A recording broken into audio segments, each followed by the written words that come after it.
Vemos el mundo tal y como somos. Tú ves el mundo tal y como eres. Hola, hola, quien te saluda Carla Berríos en KB en Unión Live, un podcast creado a partir de un propósito vital en donde encontrarás diversas herramientas para ayudarnos juntos en este camino de sanación y así recordar el verdadero ser.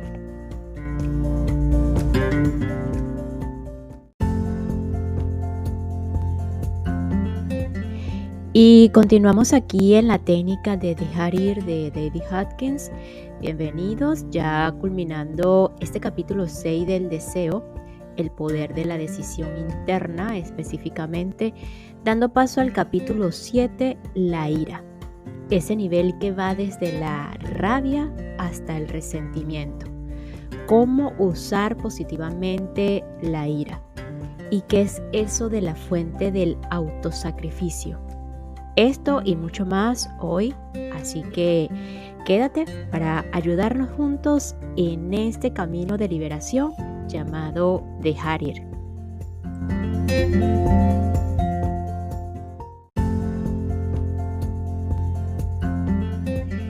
El poder de la decisión interna. No se trata de posiciones filosóficas, sino de procesos prácticos comprobables. Es fácil experimentar con estos conceptos y ver los resultados automáticos que se producen. Debido a que la mente tiende a atribuir el mérito a cualquier cosa que no sea el poder de nuestra conciencia, es bueno llevar un diario para anotar las metas que nos gustaría alcanzar y luego verificarlas y hacer un seguimiento. ¿Por qué? Porque vamos a necesitar tiempo antes de llegar a creer que es nuestro propio poder el que está cumpliendo con estos fines. Veamos un ejemplo interesante sobre la negación del poder interior. Un hombre que estaba desesperado por un trabajo y bastante agitado por ello, recibió instrucción sobre cómo aplicar la técnica de dejar ir a su situación laboral. Como era de naturaleza religiosa, se le aconsejó que se olvidara de conseguir el trabajo, dejándolo en manos de Dios, y que entregara su deseo mientras permanecía abierto a lo que pudiera pasar. Una semana más tarde contó, pues bien, el día después que entregara el deseo de tener un trabajo, no pasó nada. Después recibí una llamada telefónica de mi cuñado y iba a contratarme en su empresa. Si no fuera por mi cuñado, nunca habría conseguido el trabajo. Qué bueno que no tuve que esperar a Dios. Este es un buen ejemplo de lo que tiende a hacer la mente. Fue su propia entrega, por supuesto, la que trajo la llamada del cuñado. Deseaba tan desesperadamente el trabajo que el deseo bloqueaba el cumplimiento de esa meta. Cuando dejó de querer un trabajo, apareció en las siguientes 24 horas. Sin embargo, la mente tiende a no reconocer su propio poder y proyectarlo en cualquier otra cosa del mundo. Por eso las personas, por su propia valoración, piensan que son impotentes. Tienen el poder, pero no han hecho más que proyectarlo en fuerzas externas. Todos somos seres poderosos que nos hemos vuelto inconscientes de nuestro poder. Lo hemos negado y proyectado en los demás debido a la culpa y a nuestra sensación de pequeñez. La mayor parte de lo que pasa en nuestra vida es el resultado de alguna decisión que hemos tomado en el pasado, consciente o inconscientemente. Siendo esto así, resulta muy simple ver nuestras decisiones pasadas mirando nuestra vida y haciendo el seguimiento hacia atrás. Una mujer que vino a psicoterapia demostró este principio. Necesitaba tratamiento porque, según sus palabras, mis relaciones nunca funcionan. Tenía una relación insatisfactoria tras otra y siempre se sentía usada y víctima de abusos. Estaba llena de resentimiento, autocompasión y depresión. El problema, por supuesto, quedaba claro en su primera frase. Mis relaciones nunca funcionan. Como negamos el poder de la propia mente, no vemos lo obvio. Es muy curioso cómo hemos llegado a ser tan inconscientes. He aquí a una mujer que tiene la respuesta esperándola justo ahí, pero no la ve. No ve el poder de su propio sistema de creencias. Nuestra mente es tan poderosa que si solo tenemos en mente un pensamiento como mis relaciones nunca funcionan, lo más probable es que sea así. Nuestro genio inconsciente, que solo puede recibir órdenes y no tomar decisiones, se encarga de que nuestras relaciones no funcionen. Por supuesto, ella obtiene un montón de recompensas de su historial de relaciones decepcionantes. Pudo experimentar la autocompasión, el resentimiento, los celos, la envidia y todas esas satisfacciones de las que el pequeño yo se alimenta sin cesar. Si nos fijamos en esa pequeña parte de nosotros mismos, veremos que este es el tipo de cosas en las que le encanta revolcarse. El pequeño yo se glorifica en lo miserable que es la vida, en lo correosa que es la suerte, lo podridas que han sido nuestras experiencias y lo mezquina que ha sido la gente con nosotros. Pero pagamos un precio muy alto cuando escuchamos este conjunto de programas. Su corolario es obvio. Si nuestra mente por su decisión tiene el poder de hacer las cosas negativas, suceden en nuestra vida. Tiene entonces el mismo poder en la dirección opuesta, la positiva. Podemos elegir todo de nuevo. Esta vez podemos elegir lo positivo. Podemos cancelar los viejos programas y renunciar a la gratificación que obtendríamos de las recompensas negativas. El término que más adecuadamente describe este conjunto de emociones es egoísmo. El mero uso de la palabra inmediatamente establece una resistencia debido a la culpa. Todos nos sentimos culpables por el egoísmo. Esto nos coloca en una posición imposible, ya que a fin de llevar a cabo lo que el mundo nos ha enseñado, tenemos que sumergirnos en aquello por lo que luego nos condena, el egoísmo. Para estudiarle el tema, primero tomaremos la decisión de no flagelarnos por ello ni caer en la autoindulgencia de la culpabilidad, pues eso es la culpa en realidad, autoindulgencia. Echemos un vistazo a la palabra egoísmo como mera descripción de las motivaciones colectivas y de los modos de operar del pequeño yo, que es un aspecto genético de la mente por el que nos dejamos programar debido a nuestra ingenuidad y que ahora queremos desprogramar, como cuando activamos el comando desinstalar de un ordenador. La razón para soltar el egoísmo no es la culpa, no es que sea un pecado, no es que esté mal. Todas esas motivaciones provienen de la conciencia inferior y de la autocrítica. La razón para dejarlo es simplemente porque es poco práctico, no funciona, es demasiado costoso, consume demasiada energía, retrasa el cumplimiento de los objetivos. Por su propia naturaleza, el pequeño yo es quien crea la culpa y quien la perpetúa. Esto significa que a partir de la culpa nos esforzamos para lograr el éxito. Luego, cuando lo alcanzamos, nos sentimos culpables por tenerlo. No hay ganador en el juego de la culpabilidad. La única solución es renunciar a él, dejarlo. A nuestra mente le gustaría hacernos creer que la culpa en realidad es una alabanza. Y a los traficantes de culpas del mundo les encanta convertirla en un ídolo. ¿Qué es más importante? ¿Sentirnos culpables o cambiar a mejor?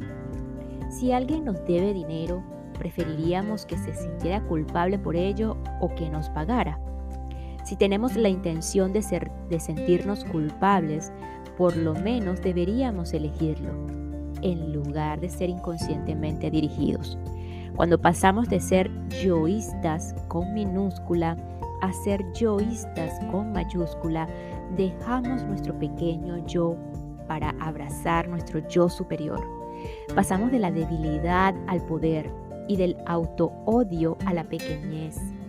al amor y a la armonía.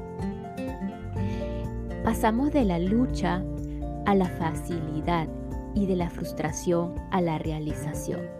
Entonces, en lugar de motivarnos por el egoísmo y el deseo, con mucho menor esfuerzo podemos visualizar lo que queremos para atraerlo a nuestra vida.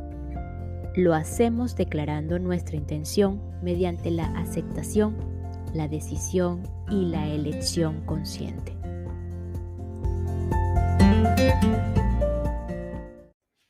Y esta pequeña pausa es para enviar un saludo y agradecimiento a todos los que me escuchan en México, específicamente en Gustavo Adolfo, Madero, Campeche, Hidalgo, Oaxaca, Tlaxcala, Aguascalientes y en Chiapas.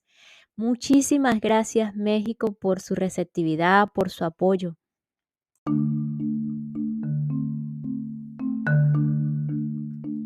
Capítulo 7. La ira. La ira abarca todo el rango que va desde la rabia hasta el resentimiento leve. Incluye la venganza, la indignación, la furia, los celos, el victimismo, el rencor, el odio, el desprecio, la cólera, las discusiones, la hostilidad, el sarcasmo, la impaciencia, la frustración, la negatividad, la agresión, la violencia, la repulsión, la mezquindad, la rebelión, las conductas explosivas, la agitación, el abuso, la confrontación, el reconcomio, la amargura, los pucheros y la obstinación.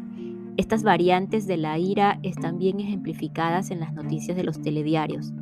La ira puede surgir en relación con la propia técnica de la entrega. La ira que uno siente porque se espera de él que suelte sentimientos que ha valorado en el pasado.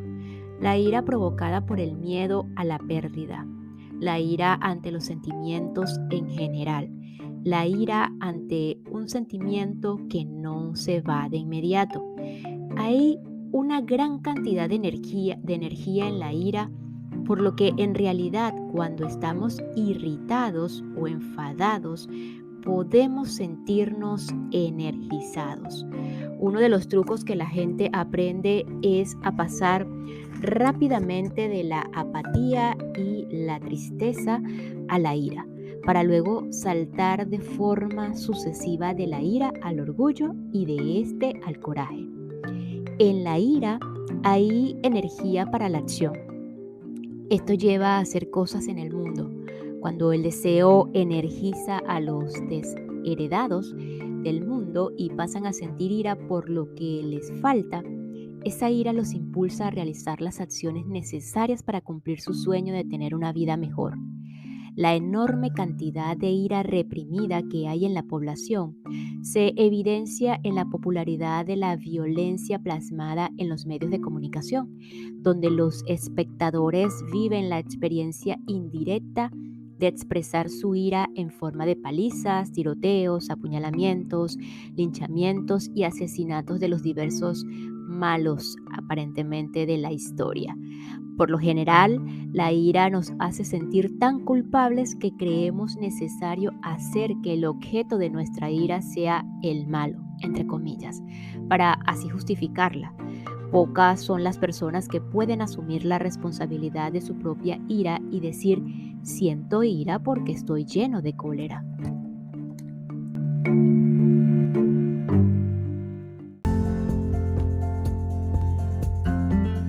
Usar la ira positivamente.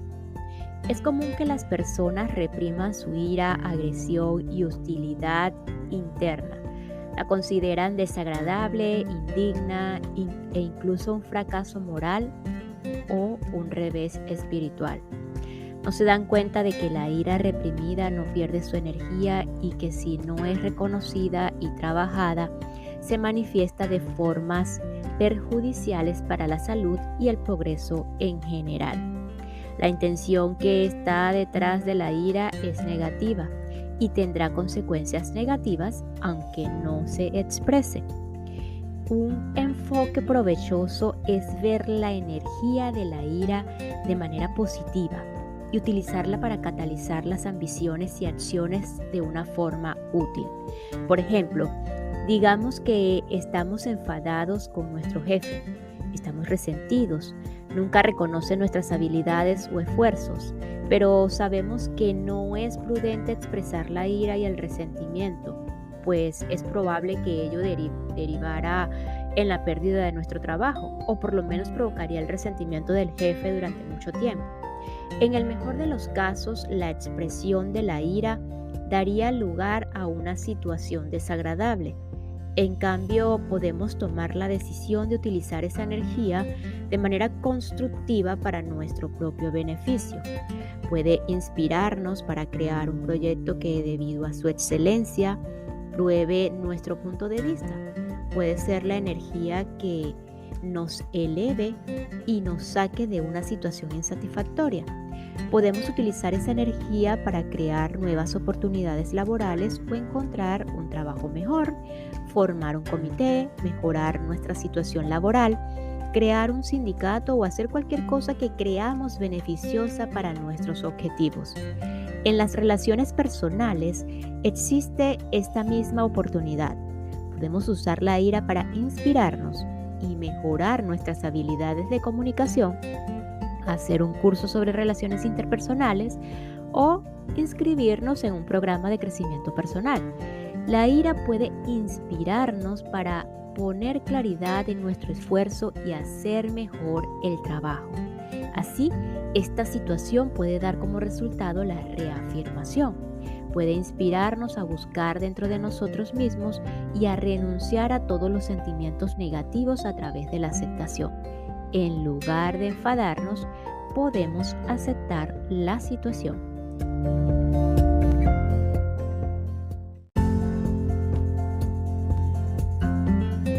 Autosacrificio. Hay muchas fuentes de ira. Ya hemos mencionado que muy a menudo una constelación de sentimientos de ira está conectada con el miedo y la ira desaparece cuando soltamos el miedo. Otra fuente de ira es el orgullo, especialmente ese aspecto del orgullo llamado vanidad. Con frecuencia el orgullo alimenta y propaga la ira. La fuente del orgullo está conectada con el autosacrificio. Si las relaciones con los demás están asociadas a nuestro pequeño yo y toman la forma de sacrificios, nos hacemos proclives a la ira que vendrá más adelante, porque generalmente la persona no será consciente de nuestro sacrificio, entre comillas, y por lo tanto es poco probable que cumpla nuestras expectativas. Un ejemplo de esto puede ser un día de la vida del típico matrimonio tradicional. La mujer se pasa el día entero trabajando intensamente en la limpieza de la casa, cuidando las plantas, trayendo flores, reorganizando muebles y haciendo todo lo posible para que la casa esté hermosa. Cuando el marido llega, no dice ni una palabra sobre la casa, ni siquiera parece darse cuenta. Está agotado después de un día de trabajo y relata a su esposa sus pruebas y tribulaciones. En su mente, él piensa en todos los sacrificios que ha hecho, los clientes irritados, el arduo recorrido a través del tráfico de la ciudad, el jefe malhumorado y la presión de los plazos. Piensa en todo lo que ha hecho por su esposa y su familia, y mientras él se centra en todas estas dificultades, ella siente un creciente resentimiento porque él no reconoce sus esfuerzos y repasa mentalmente todos los sacrificios que ha hecho ese día. Podría haber ido a comer con sus amigas, podría haber terminado de leer su libro, podría haber visto su programa de televisión favorito. En cambio, ha hecho todo esto para él. Y ahora él no hace ningún comentario sobre los resultados. Dado que ambos abrigan rencores, resentimientos y frustraciones, su ira interior crece y se expresa como frialdad y desapego cuando se evaden viendo la televisión por la noche o van a la cama en silencio para rumiar sus quejas. Esta es una escena hogareña tan típica que es casi banal repetirla aquí. Sin embargo, su carácter común la convierte en un valioso aprendizaje para nosotros.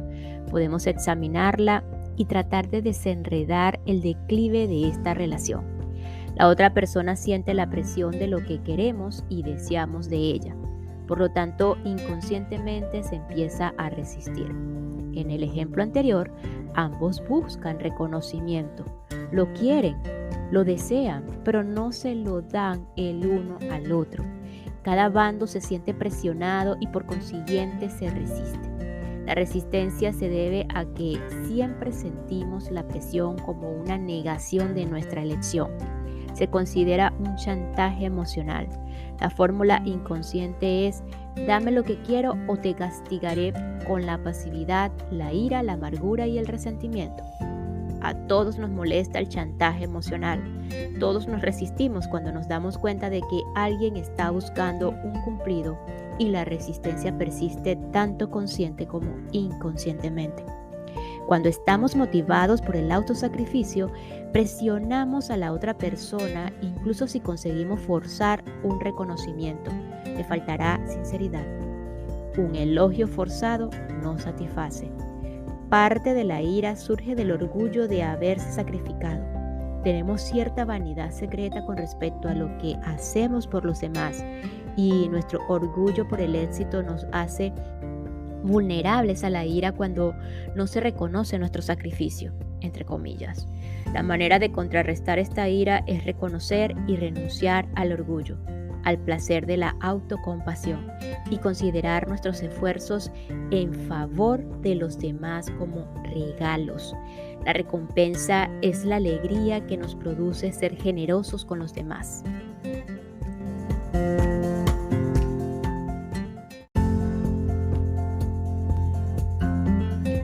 Y nos despedimos de este episodio con la siguiente frase: la mayor parte de lo que pasa en nuestra vida es el resultado de alguna decisión que hemos tomado en el pasado, consciente o inconscientemente. Nos escuchamos en el próximo episodio para continuar con El camino de la liberación de David Hawkins, Dejar ir. Gracias, gracias, gracias.